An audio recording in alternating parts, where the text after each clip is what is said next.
welcome back to BestProp4U, and today we are diving into USD JPY, which is under selling pressure, despite of course with some sort of rally today that you're going to realize on the 1 hour. It looks like a mini rally that fractally speaking, it looks identical to what we are seeing currently here, and I will let you know what that is.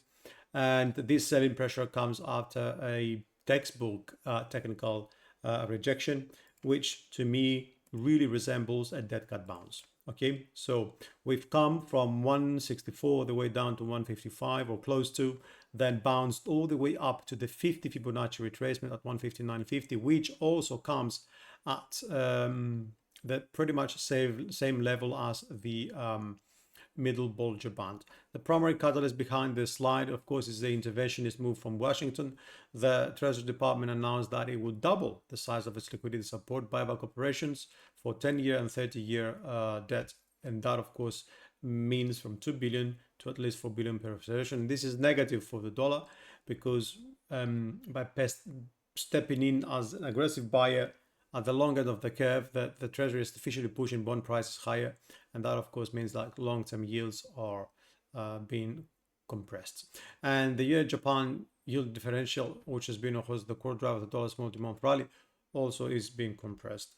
At the same time, let's not forget, Japanese 10-year government bond yields also track Treasuries, US Treasuries lower after touching a 30-year high. And there is also Monday speculation that the BOJ could hike as early as September to combat domestic inflation.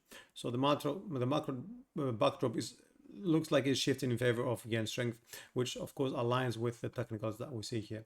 So the question is it going to end up being a dead cat bounce, which means we could essentially break lower in the longer term, and we'll be looking to do the 61.8 and then the 100 Fibonacci extension of that particular look.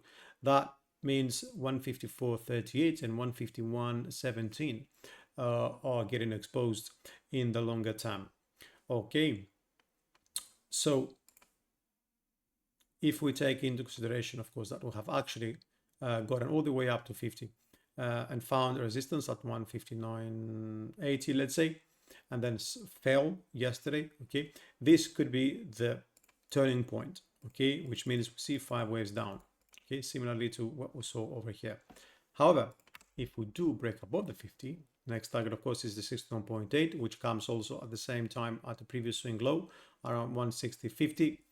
That would be a more rare scenario. Typically, bounces of a dead cat bounce formation do not go as high as the 61.8 Fibo. But well, the case is, we're not yet sure whether this is going to be the case. So above the 61.8, of course, we do have the 162, 71.6 and psychological resistance. And then we're looking at the open of this high momentum candle, which is a 163.34. If we actually reverse that, well, because this is a quick liquidity level, this means a full reversal, could actually open the door to higher territories. But what we're going to do, obviously, and as always, we're going to go down on the 4 hour to see what the 4 hour shows us. You see that technically speaking, the price action is consolidating somewhat. If we were to see this as a dead cat bounce, the bounce means that this is more like a flag looking pattern. And for those who believe in the downside bias, we have actually broken outside, okay, from the bottom of that channel, outside that band. So as long as we remain below that level, okay, the bias remains to the downside. And what we're going to do, find potential targets, is we're going to find potential support levels. So we see that the 38.2 has already created some sort of bounce here at 158, right? And then the next level to take a look at is 157.55, and then the 61.8 Fibonacci at 157, which again is a cluster between the golden Fibonacci, of course, and a sort of psychological support. Equally, of course, if we were to see a drop from here, we'll be looking at the Fibonacci extension once again. If we assume that is the high, that is the peak of that particular leg, we're looking at 157 once again, 157.10, actually the 100 Fibonacci, okay? But obviously for this to continue lower, it means that we would expect an impulse to the downside, which would open the door to 155.98. Essentially, we'll be looking for something like 1, 2, 3, 4, and 5, okay? That would, a 5-way move to the downside in this fashion would actually increase the chances of a further continuation below the 155.24. And of course, since we talked about the breakdown of the lower channel over here as well, this is the one scenario. The other scenario is that a return back within this channel would open the door to 160 plus, and we'll be looking, of course, for a revisit of the upper Bollinger Band and a potential consolidation.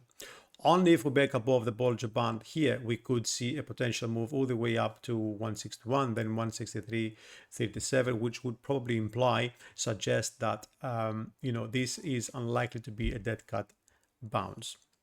And finally, of course, on the 1 hour and likely plan for trading again, and Fibonacci's are a tool that it's a must for me. We are looking currently this bounce coming and finding resistance at the 50 Fibonacci again, which happened also on the daily, right?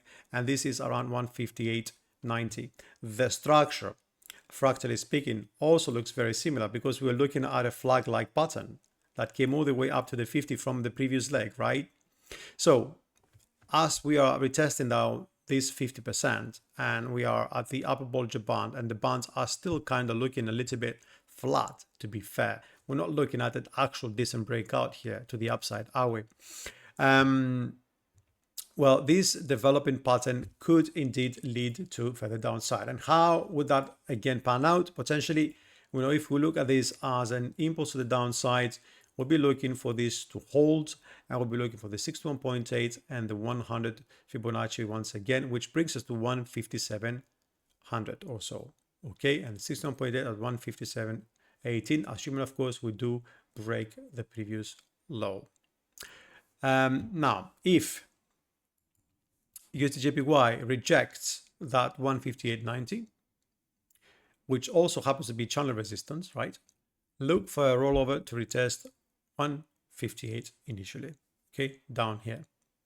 A breakdown below that level, we talked about which levels is going to open up for us. But if bulls force a breakout above 159, yeah, stand aside as I move back towards, I would say 159.14 initially, because that's the 1 hour candle open, okay, and then the 159.40, and essentially and eventually the 159.78.80, let's call it, comes into play. So with the US Treasury actively, of course, capping yields and the BOJ September hike on the table, definitely more likely than what the Fed is looking at currently in terms of expectations.